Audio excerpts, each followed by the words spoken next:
and you're going to have to get me around here because I have no idea. Oh, keep going straight. So that's Kelly Clarkson's old place there. Oh, really? Yeah. Yeah. So, that's something. That's kind of wild, man. This is that neighborhood. So, like, she's there, and Taylor Swift's over here. And no way. This place is full of them, man. Johnny Cash's house is across the lake right there that burnt, and he's buried right here in Hendersonville. It's a cool place. Oh, my gosh. It's a cool town. This is cool.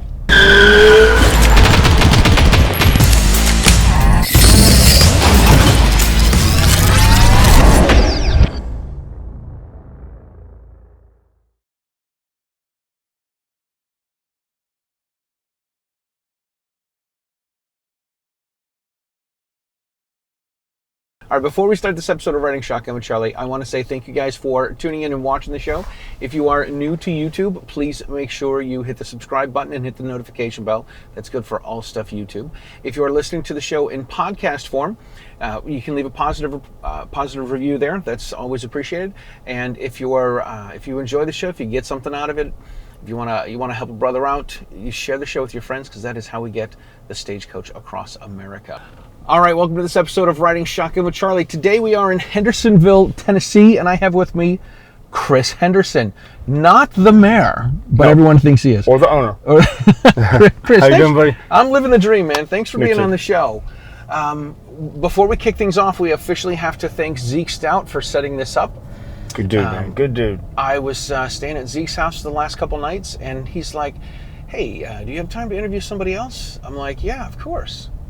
And he's like, I'm friends with Chris. Oh, geez, too dear. Yeah, big dummies is what they are. Yeah. He's like, I'm friends with Chris, the guitar player from 3 Doors Down. You want to have him on the show? Yeah. Yes, I do. Yeah. Yes, I do. Yeah, he was like, he told me the same thing. And he was like, can you do it tomorrow? And I was like, I can do it tomorrow morning. So we're supposed to go to Missouri. And he was like, we can't do it till tomorrow afternoon. And I was like, well, then that's when we'll do it. So, oh, my gosh. Well, I really appreciate it, man. I appreciate it. Well, all right, let's talk about being in a band. Okay. You said you were in the band since 96? 96, yeah. Man, about that's September. a long time. Yeah, and you know what? I don't remember like really not being in this band. I just remember kind of like waking up there. So really before 96, I was hanging around. I was like I was another musician in town. There was only like 4 of us because there's only like 6 people in the town. So if you played in a band, you played in this band, or you were just getting kicked out of it. Or something like that. You're about to be in the band, you're in the band, or you just got out. You know, and don't miss that note, buddy. But so I was there, and one day they were like, I was in another band called Twirls. It was like a player band because I was pretty good. I'm not as good as I used to be, but I was pretty good back then. I practiced a lot, and you go to Berklee. I wanted to go to Berklee, and my brother called me and said, "Don't do that." Oh, man. He's like, chase your dreams in a bar room, do it for beer, and then see what happens. And so I did, and it seemed to work out. I mean, songs and people and timing and all that stuff. There's really no rhyme or reason to it other than luck and, good songs, I guess. That's great. But we did that. So about 1996, all the way up till right now. Up to right now. Yep. Today. As of today, he's through. Oh, I'm just kidding. How did you get into, how did you become a gun guy?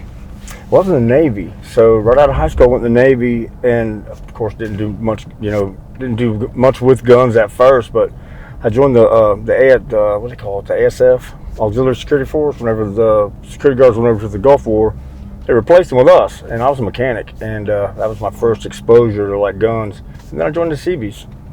The Seabees? Yeah, so I cross-rated over, went to dive school, went over to Seabees. I was in the 20th in Gulfport, and it was like pop, pop, pop. There was guns there. And I was like, wait a minute. So I'm doing the, 2, 3, 4, 5 tier? This place is dumb with them. The cows of the forest right there. Look, this was going to hang out. I'm going to have to run one down, call it a dummy to get it to move probably. They'll run right into your side of it. Oh, there's a big dummy. Now my kids love that one. They do. I won't let them yell out the window, but I'll let them go, you big dummy. Oh, my goodness. All right, so Seabees. Seabees. So you joined the Seabees. That's where you became a little bit more of a gun guy. Yeah, oh, yeah. How did this, how long were you in for? 10 years in the Navy, 2 in the Army. Wait. Yes, I think. I mean, I got to really sit down and add it all up, but about 12 years altogether, 10 years altogether. 12, and this is before the band? Yes. Well, before and kind of during, it was reserves. Mm-hmm. So the reserves was all through all that, and I mean it was Mississippi, so I could just kind of like drive to work every day, drive to drill. It wasn't too bad, but I enjoyed it, and I stayed around as long as I could, but wasn't paying the bills. No kidding. No. So, but paying for beer was. You know?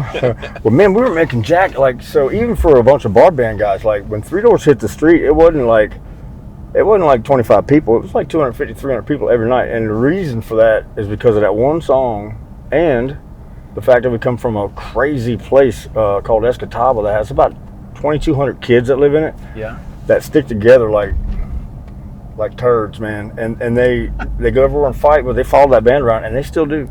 Really? Oh, yeah.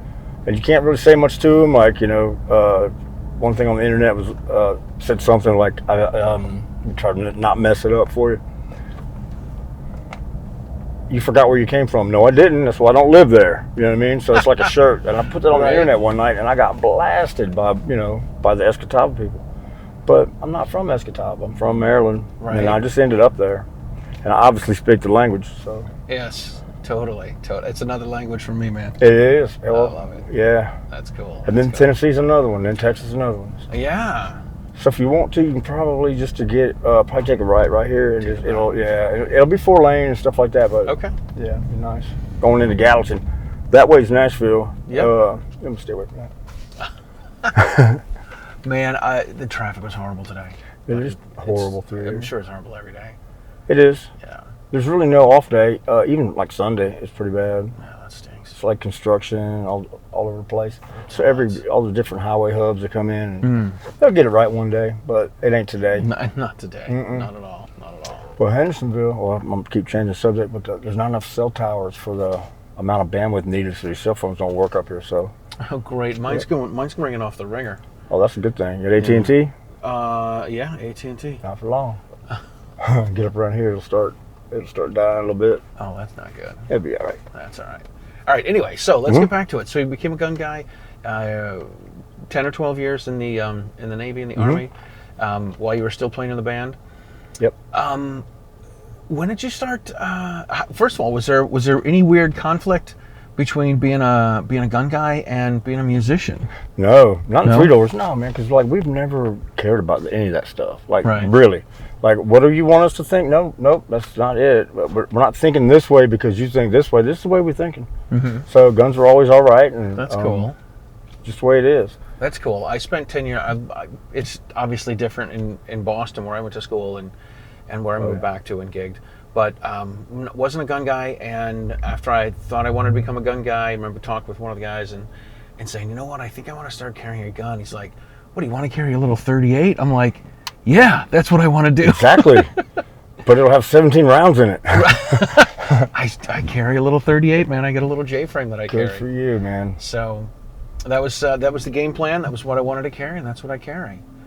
So that was pretty weird. And then I've had a lot of... after I was in a Motown disco funk band for 10 years. I love that, man. Oh yeah, my gigs are nothing compared to yours. What instrument do you play? I'm a trombone player. You said that earlier. I'm sorry. Trombone player. But I also make videos playing the trumpet with one hand and shooting a gun with the other. So I got to see some of that. Yeah. Johnny Cash buried right there if you want to know. Oh really? Yeah. That's where he's... Oh man, that's cool. That's it. Yep. That is cool. All right, I'm gonna have to hit that before it gets too dark. 10 years in a Motown disco funk band. Some of the guys I played with, it's liberal Massachusetts. I didn't care about it when I moved there. Like, politics wasn't my thing. Right. And I got a little, I don't know, weird pushback, weird discussions with guys about guns and background checks and all sorts of other crap. No one really knows what's really going on, really. But it's not that big a deal. It's not that big a deal. I said, look, you know what? Here's what this proves. Having a gun license proves that I pass a background check and I'm not a criminal. Yeah. What's the big deal, man? And that you can shoot nine rounds from 2 feet into some paper. Right. So I hope the governor of Massachusetts doesn't hear this, but we don't have to do any of that. You don't even have to do. Okay. We have to do, in order to get a license in Mass, and I teach the licensing courses. I teach the NRA's home firearm safety class. It's rifles, shotguns, and handguns on my. How to load them, how to unload them. Obviously, we talk about gun safety. We talk about storage. talk about ammunition, and then we talk about the gun laws.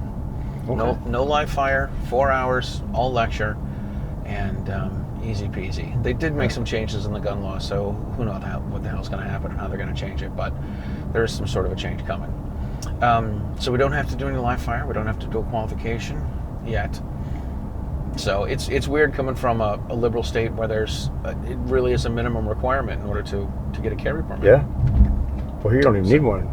I know, this is free America. Mm-hmm. I know, it's been nice. I went to the NRA in Atlanta over the weekend, and then I went to Memphis, and then I interviewed some people in Mississippi today, and had a gun on my ankle since Thursday. I love it. So you went down to Oxford as well? Yeah. Man, you did some traveling. Dude. I've been in my car for about 12 hours today. How many so miles far. on this thing? There's only almost 94. What year is it? It's Yesterday? It's a 2015, but I bought it in December with 80,000 miles. Okay. So in the last 4 months, I put 13,000. Man, you drive like me. A lot. I drive a lot. Anyway, when did you start making guns? Like you're here to talk about DTR Defense? MTR. MTR Defense, which means Middle Tennessee Rifle. Okay. But it was just called MTR for Yeah. a while, but couldn't really go to Facebook and say Middle Tennessee Rifle. You couldn't say Middle Tennessee Gun. You couldn't say gun, rifle, bomb, Joe, go. You couldn't, like any algorithm that pointed like a gun. Right. So we went to MTR Defense, but it was too late. Damage was done, so we can't advertise. So it's been a slow burn. It really has. 30% markup. So you make a mistake or two, there goes your profit. So you really just make guns for fun. And so I was like, well, if I'm doing it for fun, number one, I'm going to make the best fucking gun I can. Excuse my language. I'm going to make the best gun I can. But we're not doing black guns. We're going to paint these things. So we went to Hillbilly 223 Cerakote in Eureka, Arkansas, and he paints.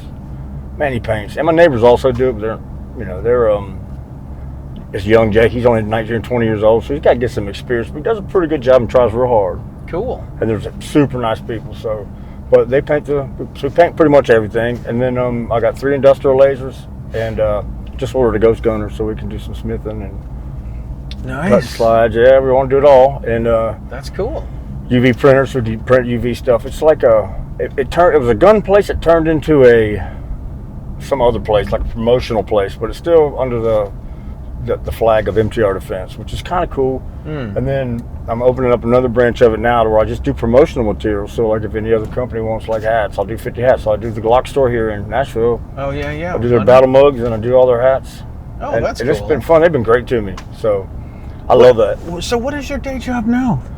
I just go out to that shop every day and I'm there from like 4 a.m. to just a minute ago.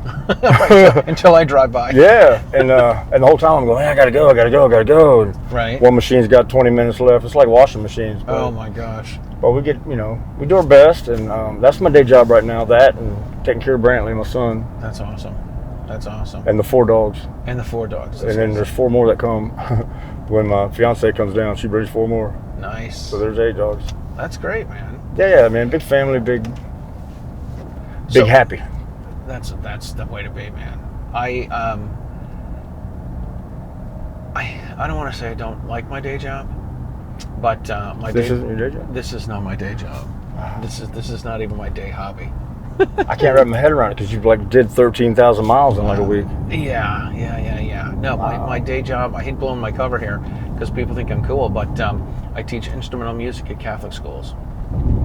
So well, you did good at Berklee. My game plan was to be a band teacher, but things have changed since COVID, and most of the kids I have are violin players. Golly, man. So the way it works is my company will, if we have snow days, we have to make the lessons up. If we have missed school for some reason, we have to make lessons up. So wow. I've been making lessons up for a month just so I can take this week off. Okay. So you got to schedule ahead. Yeah, absolutely. Do you use the rehearsal spaces at Berklee or? No. I teach in the middle of Massachusetts. Okay. A bunch of little Catholic schools. And I tell kids I'm the world famous Mr. Cook, and they're like, "You're not famous." I'm like, "I know, that's why I'm still here." You little bastards. Man, the hardest jobs to get are the band director jobs. Because you got to go through all that education. All that stuff. And I don't want to bitch about my job. I'm at the bottom of the totem pole. Like, teachers don't like me taking kids out of class. Kids don't practice much. They don't. I'm like, they don't do shit. What am I doing here, man? Anyway, but teaching. it gives me the freedom, getting back on track, Chuck. It gives me the freedom to be able to go out and do this. I understand. So I'll keep doing it. Keep doing it. So what kind of rifles you making? Just ARs? I hate saying just ARs. No, I make ARs, of course, but pistols, all that good stuff, whatever you can think of. And I also do a couple 50 cals that are on AR platforms, which are really cool. Wow. Which I'm gonna start Cerakoting those, but you just got to see it to believe it. But it's basically a 50 cal upper on a M4 lower. Boom. All on a tripod, and it's a mule kicker jack. Dude, I can totally imagine. I can't imagine. So, 3 rounds, you're like, all right, see ya.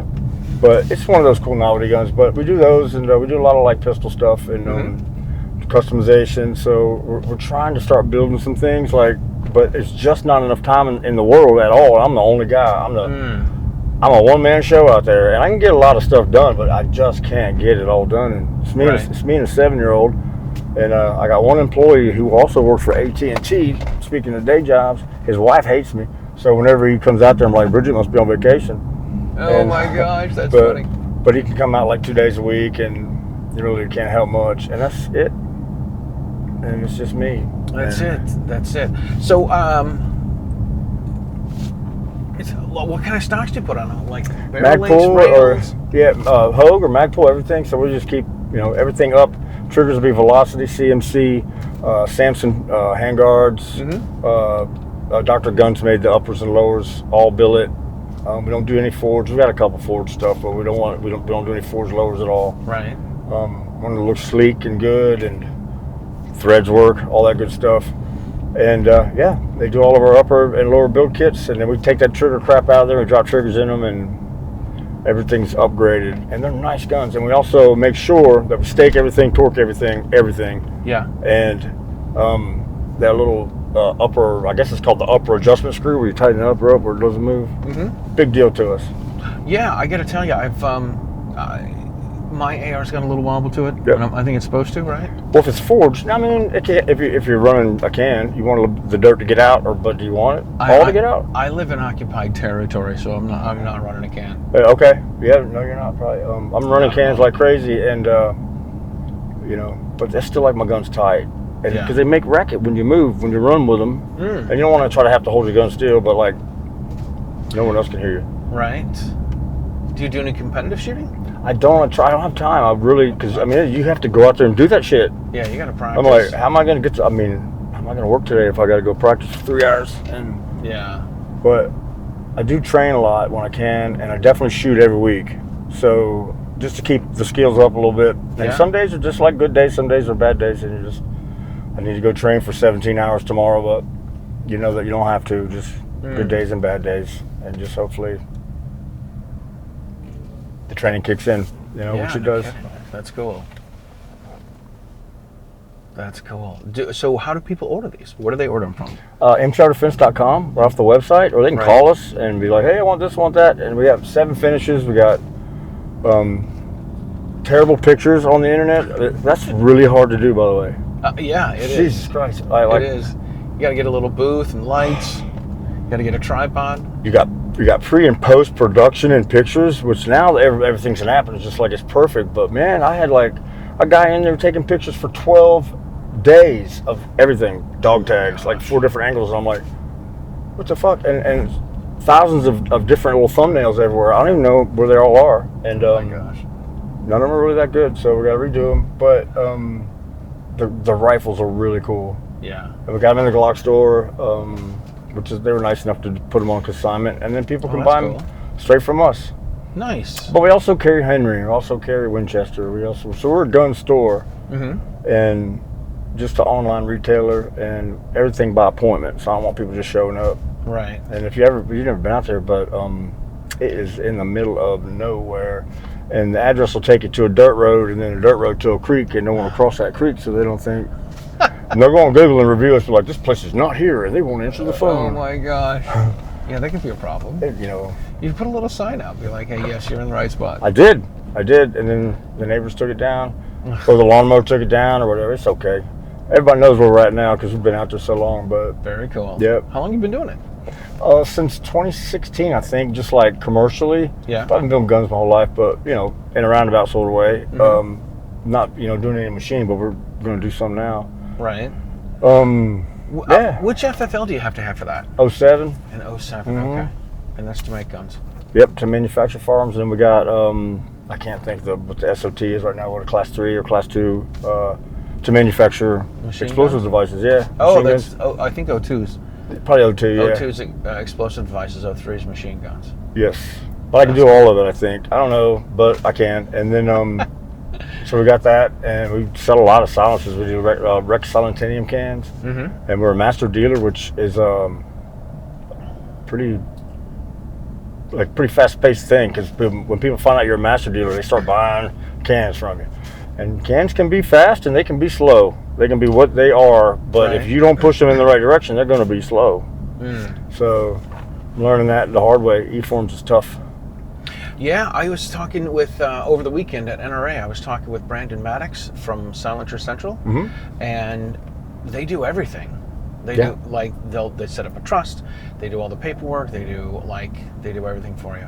And I Okay. actually saw somebody on Facebook today say that they got something from Silencer Central and it took 31 or 33 days Oh, that's from when they ordered it to when it was delivered. Trust was there, the whole thing. huh. I mean, with E-forms, you can get cans out in a couple days sometimes. Yeah. Once it's all in the process, but Right. the hard part is the customer has to get their fingerprints and all that, and there's a couple places that'll do it, Right. but not every, like the UPS store, but not everyone does it, so you got to go to that certain one that does that, if it's not Silencer Central or Right. somebody like that. Yeah, So, yeah. I did hear, what did I see? I saw something too where somebody was talking about getting their fingerprints. I think it was just for the gun license, and I don't remember what state it was, but it was $30 to get fingerprinted, like electronic fingerprints, Mhm. and if you're going for the gun license, it was $110. Really? Yeah. Oh, it was in California. Oh, California. Yeah. Shush. Land of fruits and nuts. I mean, I love California, but no. Right. I do love California. I used to live there, so. You've been everywhere, man. Man, I mean, I'm a musician though. We go where the work is, and you're going to end up in LA. You're going to end up in New York. You're going to end up in Paris. You're going to end up, Yeah. might as well get an apartment and, learn how to speak a little bit of the language. I can order drinks in like 7 different languages. And That's what's important, man. it really is. I mean, if you're thinking about it. I went to, a long time ago, I went with some friends to Poland to go teach conversational English. And I learned how to say ice cream, please, beer, please, and vodka, please. Oh, wow. That was it. That's all I needed to know. Got me through 3 weeks in Poland. What did you think of the concept of the line there? Like the waiting in line? It was like at don't Starbucks? remember. There was none. It was all like reach over, Oh, geez. every man for yourself. Yeah, I was in this little town an hour outside of Warsaw in the middle of nowhere. Such a beautiful country with no roads. Oh, it was pretty wild. It was pretty cool. It was an experience. I've been there a few times. I like it. Yeah. Let's talk music. Okay. What kind of stuff did you play growing up? Well, I had like this whole period where I wasn't allowed to really do music. My parents were, they were not, nice people, but they had this religion thing going on where music was a no-no, and like they didn't really let you express yourself. And I wanted to go to Berklee. My brother went to Berklee. My mom's a musician. She's a really gifted musician. you guys out of it? Well, she tried. My brother taught me out of it, but my stepmom was like, hell no, you ain't doing that. Take the mirrors off the wall. You're not being a musician. You can't read books here. You can't do this, so it was kind of discouraging. So I really didn't start until I was about 18. The day I left, I went to woodshed. But I did all that while I was going to boot camp and went and, dive school, all this other stuff, and still play guitar every day and play guitar every day all the way through my, for everything I did. Yeah. And,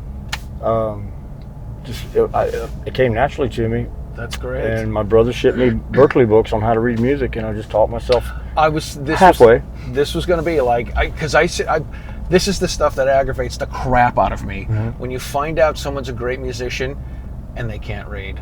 And I'm throwing Dave Grohl under the bus. Yep. I saw a documentary on the Foo Fighters on Netflix a few years ago, and he's like, "Oh, we go from D to D sharp," and I'm like, no such thing as D sharp. Man. Come on, There man. is Yeah. no such thing as D sharp. Well, There's no such thing as D sharp. It's just like, forget it. And then I've heard, you know what else I've heard? I've heard Paul McCartney say he can't read a lick of music. I read Charlie Daniels' book. He actually had his music director was a Berklee graduate, and he reads and writes all the charts, and you know, Charlie plays everything by ear. I'm like, how? It makes sense. How? Well, semitones. Oh man. You know, semitones. Everything's a little bit out of tune. Right. But, yep. Yeah. So you can read a little bit. I can read enough. Not. I'm not a sight reader. My ears are not trained, but I can read enough, and and I can transcribe pretty well. So I transcribed all of our stuff. Those are good ears, man. That's good ears. Well, you had to have them if you're going to be in that household I was living in. But like, I got removed from it to go play football, and went and did that, and it was really tough. That is tough. But I picked it back up. I heard Louis Armstrong say that he reads music, but not enough to hurt his playing. Which I thought was pretty funny. I can't sight read. I mean, I can learn a song with sheet music over and over and over again, but like sight read, my brother can sight read. This is what you get when you go to school. You learn how to do all that stuff. Yeah, that's a lot. One of the things, what did I do? A couple of years ago, I was listening to Adam Carolla podcast, and he had on Stuart Copeland. And Stuart Copeland was doing, like Duff McKagan was doing this, where they would they'd travel around, they had arrangements, and they would play with an orchestra, and they would tell stories about the old days, you know. And so he was doing this. Stuart Copeland was doing this about the police, and he said that. And so Adam asked him. He's like, "So how is it?" He's like, "It's great." He's like, "We work with all these orchestras. We do all these shows. We have a rehearsal at 11 o'clock in the morning, or till 3 in the afternoon. We go out. We have a steak dinner. We go back and play it." And he's like, "If the police needed to learn how these songs, we'd be doing it for 7 or 8 months."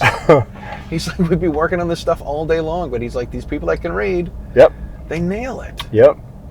It's kind of the same thing here in Nashville. They got that number system. The number system, They'll do a whole record in like 10 hours, like 10 songs in 10 hours, and then the engineers are also like, "Well, we heard a mistake, bar 22, whatever, measure whatever," and they'll just bring it back, fix it. And they'll do a whole record in a week. Unbelievable. Rock and roll takes 18 to 20 weeks, and everybody's got to get Captain Midnighted, which is when I come back in and replay it. You know what I mean? We're going to get what? Captain Midnight. Okay, so Captain Midnight. Usually rock bands aren't that good, and whenever all the musicians leave, Captain Midnight comes in and fixes everything. That was me. I was Captain Midnight because I own a recording studio also, and was producing records for a while. Wow, dude, you got it all going on. Music comes easy to me. Guns come easy to me. Business does not. Business is tough. Oh man. But I mean, I understand guns. They do what they do. And I like a good like solid, smooth running gun, and everything and smelling and sounding good. I like it. And over the years, we've figured it out. That's cool. What's your favorite gun besides your own? You know what? Glock. Yeah. Why not? Right out of the box, it's ready to go. Right out of the you don't box, got to do nothing to it. Ready to go. You can go straight to the range, put 1,000 rounds to it. No problems. And when everybody else is changing triggers and grips and all that stuff, Glock is just poof, poof, poof, poof. Right. Glock, not a sponsor of the show, but they should be. They should be. I would love that. That'd be great. And I wonder why that is, because you don't sell enough Glocks. Something like that, probably. I don't want to hash them out, sorry. No, that's all right. This is what I find frustrating. I see a lot of guys back in New England. They have this thing called Northeast Shooters, and it's a website where people. Okay. There's classifieds on there, and people put articles and stuff for sale, all sorts of stuff. It's just a message forum, and I love. When I say love, I mean hate. But I love seeing these posts where people will say, "I've got a custom Glock Gen 3 19 for $1,400," and I'm like. You change the barrel, you ported the slide, you put in a new trigger, you put in some different sights, and now you're going to pass that on to me? It's like, in my eyes, it's still a $600 gun. It still is a $600 gun. Right, but you've added all this other stuff, and don't tell me it's custom. It's custom to you, not custom to me. Yeah. So I get a little frustrated with that stuff. I took a course in Texas, Nogoshes or whatever, but Paul Howell, the CSAT way, and that's exactly what he said. He's like, if you take that Glock out of the box and put a trigger in it, it's custom to you, but it's not a custom Glock, and it's going to be a piece of shit. So take the trigger, put the other trigger back in, and he showed us how to like why they're perfect, because they're factory and they're just. It's great. Yep. Yeah, I'm not a handy guy, so when I see guys that work with their hands, I think it's great because I can't do it for shit. But I had a a mag release that was getting wore out. And it wouldn't hold the magazines in. If you pushed it in, it would stay in. So it was getting wore out on the inside. So I found one to replace it. I found an extended mag release, and I felt like a rocket surgeon popping that clip, popping the thing out and putting that back in. I mean, it's a nightmare if you don't get it right the first time. It's going to be in the eighth or ninth time. It was one of these things where I watched the video like 7 times before I tried doing it. Like, do I really know what I'm doing? Is this what I'm doing? I see that there. I think that's supposed to come out. I don't know. I think it's supposed to go that way. Is that a shadow or is that the actual clip? Right. Is there a hole there? Is there a hole there or not? Why is there no light in the video either? Right. So, oh man. That's a difficult little thing, but once you figure them out, you're okay. They still take a little bit of wheeling and dealing. Yeah. I called up one of my friends. We were going to do a class together, and I said to her, hey, I need to replace this. Can you do this? I know you've been to the Glock Armorers class 4 times. And she's like, yeah, I'm not going to do that. I'm like, come on. I don't know how to do this. Glocks are good, man. Nice and simple. And yeah. If you don't get too far internally into them, you can do everything you need to do to them. That's cool. Yeah. That's cool. All right, back to music. I'm all over the place here. What kind of stuff did you listen to when you were young? Well, because I was, in preparation for the interview. Gospel country. I mean, what little bit I could get, but being from Mississippi, there's when you're born, they send you home with a fishing license, a Dale Jr. diecast, and a Skinner record. You know what I'm saying? That's like, and your birth certificate, but like, and your birth certificate that comes in last. But that's how they do it. So I mean, Skinner was a big staple, but that was just by osmosis. It wasn't like we were at home listening to it. Right. We didn't have at home music like that, so just gospel, and it would just been generic. And then when rock and roll started really in the 80s started coming out, and I started really getting interested in that, like over the fence. Yeah. It was just a wash. It was just a wash of music, and I couldn't really figure out what was what, who was who. So, joined the Navy and started going to the record store. And like hanging around the record store and just kind of like picking stuff up and reading and smelling, and then went to that whole nostalgia thing. And then whenever downloading came, the streaming or whatever came in, they were like, well, we're not going to hold the records anymore. I was like, no, you know what? You might, but your kids won't, and they're not going to give a shit. So it's my kids are 22 and 24, and they both love listening to albums.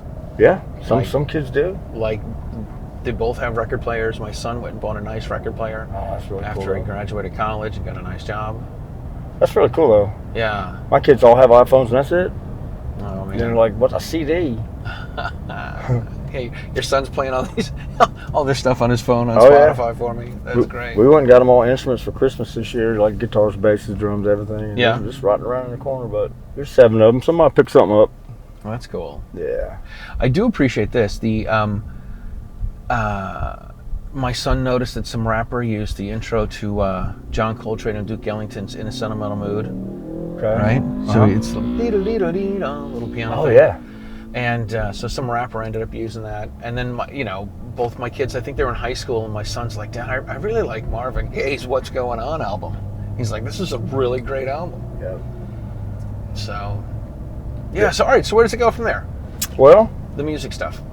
Just started writing music, playing music, just getting out into the world and covering stuff, being in a band for beer and chicks.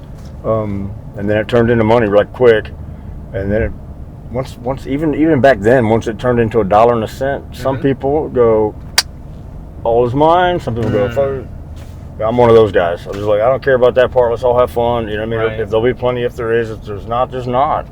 Yeah. And I was right. But from there, we went to write music, and that's a whole different set of rules. It really is. With the publishing and everything. Oh, and it always makes me sick to my stomach because it's $1 and cents, and a percentage point means a lot of money when the song's worth a lot of money. And so, really, people that are all about points and stuff like that and make as much as they can will literally rake it towards themselves and fight for every inch of it. And it is maddening because you're doing 17, 18 songs for a record, and you got 1 or 2 guys going, that's my spot, that's my part. And you're like, oh God, well, how do we really know? Because we wrote that song 7 years ago and we're probably drunk, and I think that was my part, who knows? But so you just got to kind of split it the way you split it, but some people won't allow it. But so that causes you to write a different way. You want to write to remember, and you want to like streamline everything. So I didn't want to do that. I just want to write melody and just write something pretty that made me feel good, and write something that rocked or something that I could lay words down to. That's how it happened. And wrote 78, 90. I just started writing songs. I was like, man, that's how you do it. I never knew. You know. That's cool. Who wrote most of the tunes for Three Doors Down? We did. All of them. All of them? Oh yeah, yeah. Were you the lead guitar player or the rhythm guitar player? Both. Both. All right. Yeah. Cool. I played a lot of solos and wrote a lot of stuff. It's just like, but so did Matt. And it was just, at first, man, it was so cool just to play those riffs and just be, and the band's riffs were really different than most other bands out at the time. The first couple records, and even that very first one had Smack on it. When I heard that song, I was like, I gotta get in this band. That's a rock tune right there. And, you didn't really hear much of that back in the day, but that was a Matt thing, and he was good at that stuff. Yeah. And I appreciated that. And then, you know, once a little bit of money came in there, he wanted to go a different direction with his own style, which he did, because that's what people that are strong-willed do, and it turned out okay. Yeah. But it wasn't what it was, and it's still. But that's the coolness of it. But done a lot of things. When things are huge in the early 2000s, what's that like? Like travel, like is it all the stuff we dream about, money and chicks and you know? Can be, but like you got to push for that. If that's the kind of person you want to be, then you can be that kind of person. I mean, it looks, you know, like you're saying, you're up at 4 o'clock in the morning. It's I remember loading out of gigs, and I'm like, this is not the glamorous life I thought it would be. You know? No. I still loved it, but it wasn't the glamorous life I thought it would be. So you guys are like, you have your own plane, you got your own gear, your own buses. Trucks, buses. It was pretty swank for a while, but we started in a van like everybody else, and I drove. We ran up with a credit card, and we went all over the country, and it smelled like shit in that thing, and pizza, and other people's, you know, excrement, whatever. It was terrible.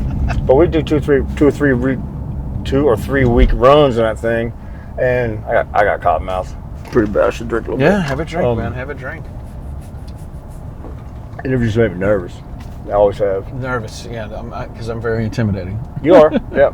No, I mean you're not, but like just trying to, with the drawl, trying to get the words and the syllables come out. Sometimes you get caught. Right. Yeah, that's but I forget what I was saying either. Playing in the band and traveling and driving the bus, driving the truck.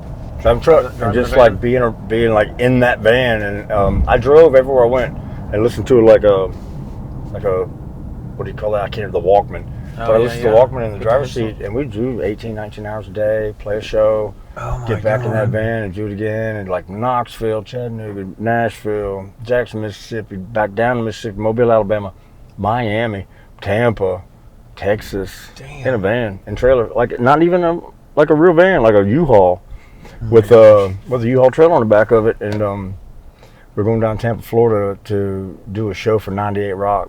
They were the very first radio station to put Kryptonite like in rotation. So we're doing them a favor. Well, they were really doing us a favor, but we're pulling a U-Haul trailer with Todd's truck and didn't have it in tow haul, so it burnt the transmission up.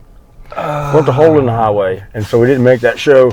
And I remember I was laying in my bed the next morning, because it was 2, 3 o'clock in the morning getting us off the highway, and I was laying in my bed, my phone rings, and it's my manager. He's like, you get up and go to the airport. He goes, I don't care if there's a hole in the road. And I was like, there was a hole in the road. We're not making that show, bro. Right. And we didn't make that show, but it was pretty scary. It was more scary not to make a show, because it was happening. You know, like, yeah, you don't want that reputation. Well, you don't want anything bad to happen, like when all the good's happening. Yeah. But inevitably some bad happens. But most of it's really good, really fun, and like the kids are really cool at first, but you got to learn. Look, I'm gonna sum it up. What you can't do is you can't mistreat those people that are coming to your band because they love your music, because they're not there because the music's great and they love the band and all that. They're there because they're traumatized youth, and they're using the music to heal. So if the band guys see pretty girls that are there, like, you know what I mean, and they start that just damages the whole thing. So like, if band guys would just stop doing that, it'd be a better place out there. Learn that the hard way. Yeah. You know, but that's the reality of it. Like art and trauma, and people gravitate towards music to heal and listen to the words of other people. It's really powerful. And really, you know, it's like, well, you know, it's like you hear the sound, it comes from the inside.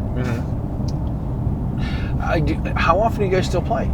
We do like probably 50 shows a year at least. 50 private shows a year? Yeah. We don't. I mean, we're not trying to take over the world anymore. Obviously, Right. I'm Just too old for that private shit. I'm 54 today, so. Happy birthday! Thank you. But even at 53, I was tired. You know. Right. So I don't know. We don't do that many shows. Brad won't do 3 in a row, and I get it. And we're a different band than we were back in the day. Right. And what's it like now when you guys do shows? I mean, they're big and we sound good because we're a good band. Like we've played a lot of shows. We do it sober. You know, we're all accomplished in our own way. Yeah.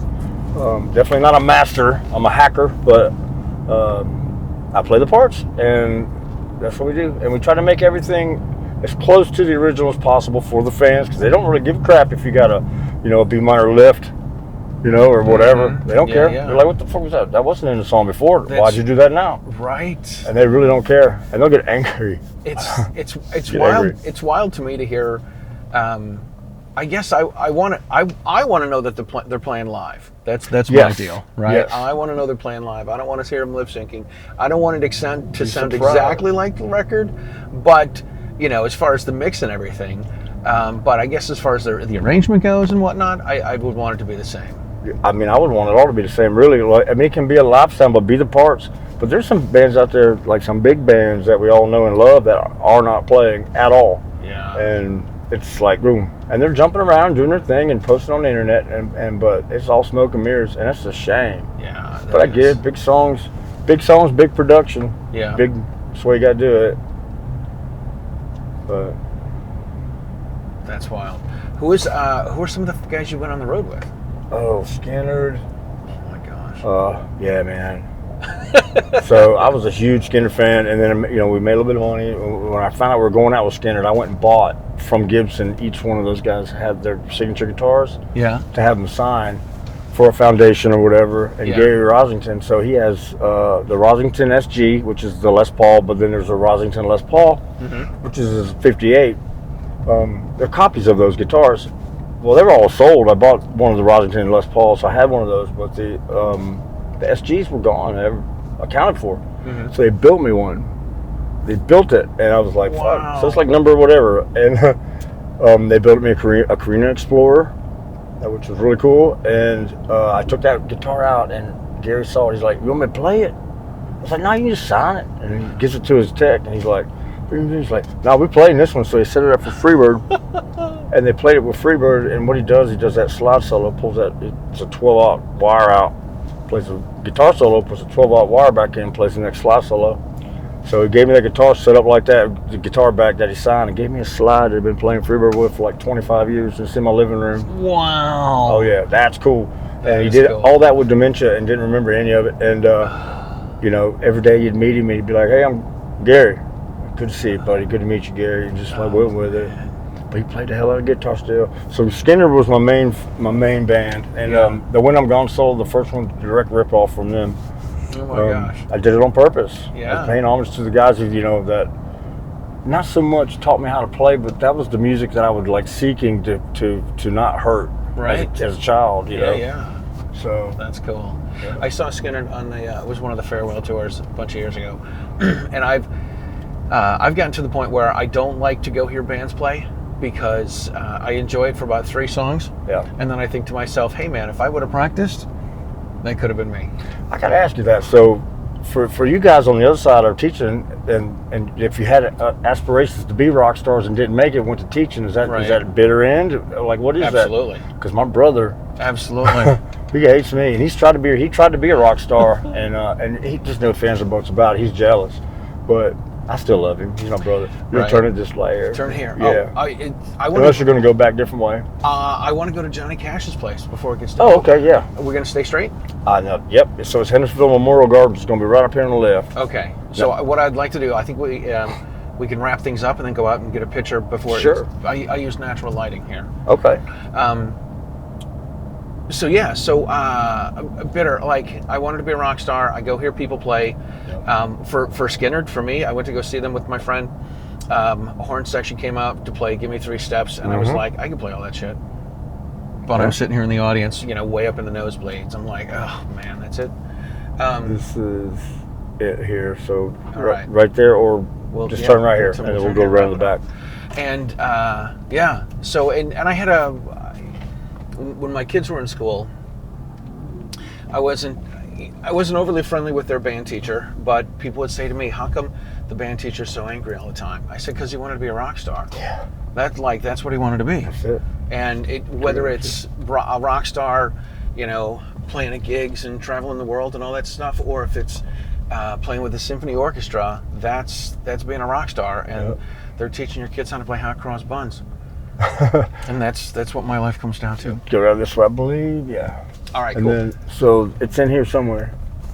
Well, we're going to get out. We're going to find it. All right. How can people find MTR Defense? Google search MTR Defense or MTR Gunworks LLC. Yeah. Or just me, my name, or MTR Defense Store. So I sell a lot of merch and I make everything I sell. So cool. Yeah, I like that part of it too. I started a gun shop, but it's really a hat shop now. You got to make some money. What are you going to do? It's a good markup in hats, and I'm good at it, man. Yeah. And there's a lot of creative ways to make things cool, and there's acrylic stuff I make hats for bands. Oh, that's cool. Yeah, I'm enjoying it. Awesome. I really am. Chris, thank you so much, man. This is a pleasure. Thank you, Zeke, for making this happen. This is great, too. He's a good dude, man. He really is. Mm-hmm. He is. All right, we're going to put some links below. If you haven't joined the Second Amendment Foundation, you can go to saf.org to join them. You can find all your favorite pro-freedom podcasts at sdrn.us. That's the Self-Defense Radio Network. If you enjoyed the show, share it with your friends. That's how we get the stagecoach across America. We're going to go get our picture at Johnny Cash's gravesite. We'll see you guys later.